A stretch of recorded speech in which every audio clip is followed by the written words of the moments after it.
Drama serial गुड्डी हर आए दिन के साथ काफ़ी इंटरेस्टिंग होता जा रहा है। इसकी एपिसोड्स कमाल कर रही हैं नाज़रीन। जैसा कि आप देख रहे हैं कि गुड्डी की स्वीटी ने ऐसे ऐसे काम कर दिखाए हैं कि हैरत गुम हो जाती है। यानी कि जो भी बुराई की तरफ चलने लगता है उसका वो हाल करती है कि बस सब कुछ हैरानगी हो जाती है। खैर अब देखेंगे कि ये सारा भांडा जो है ये गुड्डी बेचारी भी आ रहा है, क्योंकि सोनिया ने जैसे ही सारा माजरा उसके साथ होता है सारी एक एक शिकायत अपनी माँ को लगाई है, बल्कि 10 आगे लगाकर, जिसकी वजह से इशरत को काफ़ी गुस्सा है और कहती है कि मैं इस गुड्डी का तो कुछ ना कुछ करके रहूंगी, यानी कि स्वीटी का। आगे से आप देखेंगे कि गुड्डी कहती है कि प्लीज़ इसको मत कीजिएगा, क्योंकि ये मेरी मामा का लास्ट गिफ्ट है, तो इसके लिए इसको मैं कुछ नहीं होने दूंगी। जिस पर आप देखेंगे कि इशरत कहती है कि आखिर इस गुड़िया में है क्या जो हर कोई इससे तंग आ चुका है। तुम्हारी चच्ची जान भी इससे तंग थी और अब सोनिया भी ये बात बार बार कह रही है कि कुछ ना कुछ इस स्वीटी में है जो काम ख़राब पे ख़राब होते हैं। जिस पर आप देखेंगे कि गुड्डी हौसला देती है अपनी खाला को और कहती है कि आप फिक्र मत करें, आप अच्छा करेंगी तो अच्छा ही होगा, काम आपके कभी ख़राब नहीं होंगे, बल्कि ये तो लोगों की मदद करती है, इसके अलावा और कुछ भी नहीं। आपको गलतफहमी है कि ये किसी बुरे काम में इन्वॉल्व होती है। खैर आप देखेंगे कि इशरत के दिमाग में वो बात बैठ चुकी है जो कि शाज़िया ने कही थी कि ये एक यानी कि बहुत ही अजीब किस्म की गुड़िया है और बहुत ही साजिशों की भरी गुड़िया है, लेकिन ऐसा कुछ भी नहीं है। बहुत ज़्यादा यकीन दिलाती है और कहती है गुड्डी आपको इसके बाद इससे कोई भी मसला नहीं होगा। अगर आपको ऐसा लगता है कि सोनिया आपी के साथ सब कुछ स्वीटी ने किया है तो मैं स्वीटी को समझा दूंगी, वो ऐसा कभी भी नहीं करेगी। यानी कि आप देखेंगे कि इशरत जो है काफ़ी ज़्यादा डगमगा चुकी है। उसको समझ नहीं आ रही कि आखिर वो क्या करे, कौन सा मंसूबा बनाए, इसको इधर रखे, लेकिन फिर वो सोचती है कि इसको मैं बेचूंगी तो ये बेचारी यहाँ से दे। कहाँ और जाएगी। मैं ऐसा नहीं चाहती हूँ कि तुम इस घर से चली जाओ, इसलिए बेहतर यही है कि खामोशी के साथ इस घर में रहो। गुड्डी बेचारी की भी कोई ज़िंदगी नहीं, जहाँ पर जाती है सिवाय ज़िल्लत के उसको कुछ भी नहीं मिल रहा है, उसका कोई हाल नहीं रह गया है।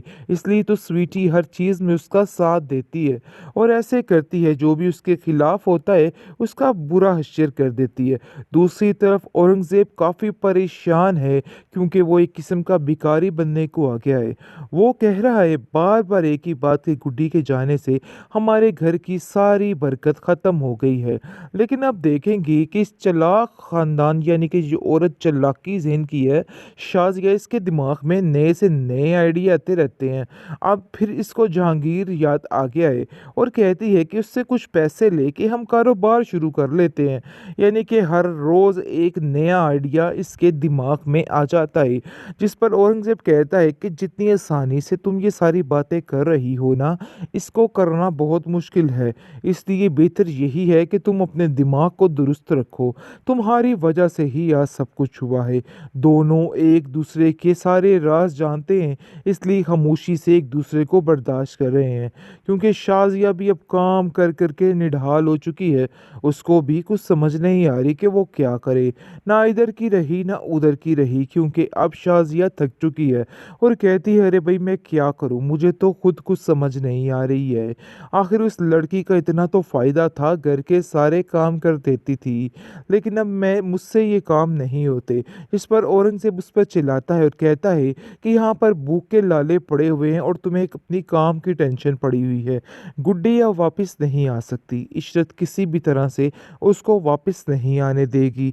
ये बात तुम भी बड़े अच्छे तरीके से जानती हो, इसलिए ये बात दिल से निकाल दो। भाई बड़ी मक्कार है ये सोनिया, ऐसे हाथ धो के बेचारी गुड्डी के पीछे पड़ चुकी है कि गुड्डी को कुछ समझ नहीं आ रही कि आखिर ये क्या चाहती है और क्यों ये सब कुछ कर रही है।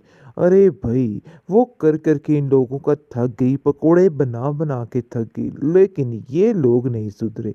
अफसोस की बात तो ये है कि इशरत भी अपनी बेटी का यकीन करने लग जाती है और कहती है कि गुड्डी इतनी मक्कार कैसे हो सकती है। वैसे मुझे लगता तो नहीं है, लेकिन बेचारी अपनी बेटी के हाथों मजबूर है। जहांगीर तो अब हाथ उठाने पर आ चुका है, इतना सख्त उसको गुस्सा होता है कि इशरत का कोई हाल नहीं रहता है। लेकिन आप देखें देखेंगे कि सोनिया की चालाकियाँ उसके अपने ही ऊपर पड़ने वाली हैं। वो ये समझ रही है कि वो बड़ी आसानी के साथ इन सारी चालाकियों से निकल आएगी, लेकिन स्वीटी उसका ऐसा हश्र करेगी कि वो खुद ही गुड्डी से माफ़िया मांगने लग जाएगी और मजबूर हो जाएगी कि उसने क्या करना और क्या नहीं।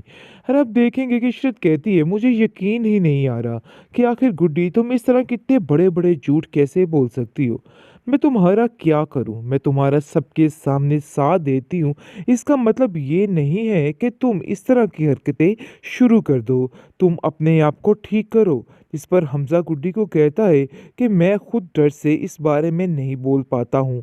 मुझे पता है कि सोनिया भी कुछ ना कुछ ऐसा करेगी, बल्कि सबको ही हमारे खिलाफ कर देगी, क्योंकि मामा भी हमारे खिलाफ हो चुकी हैं।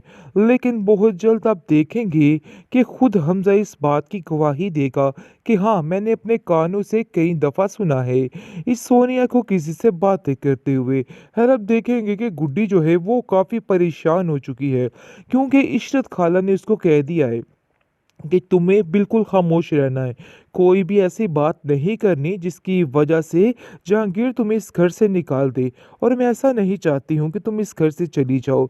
इसलिए बेहतर यही है कि खामोशी के साथ इस घर में रहो।